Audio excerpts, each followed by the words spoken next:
Alright, here we go. Howdy doody, y'all. I came up with my own version of You Might Be a Redneck, but I changed it to You Might Be an Animal Hoarder. You ever get stuck behind somebody in the checkout line at the supermarket because they got like 200 cans of cat food? Well, that's what happened to me the other day, so I said, you know what, I'm going to come up with my own way that you could tell if you might be an animal hoarder. So I came up with 7 ways that you can tell if you might be an animal hoarder. And they go like, here they go. Number 7, if you're always holding up the line in the supermarket because you're over the limit on the coupons on the cat food, you might be an animal hoarder.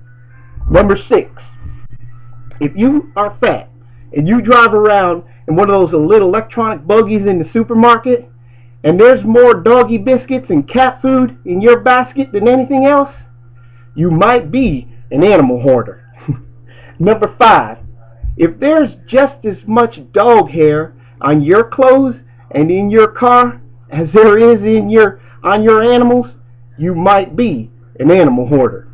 Number 4, if you live in an apartment but it smells like you live on a farm, you might be an animal hoarder. Number 3, if you honestly believe that the only ones that understand you are your dogs and your cats, then you might be an animal hoarder. Number 2, if you feed your cats like you feed chickens, you might be an animal hoarder. And the number 1 way you can tell that you might be an animal hoarder, if anything I said has offended you because it kind of describes you, then you might be an animal hoarder. So anyway, that's all for this episode of You Might Be an Animal Hoarder. But I'll see you next time.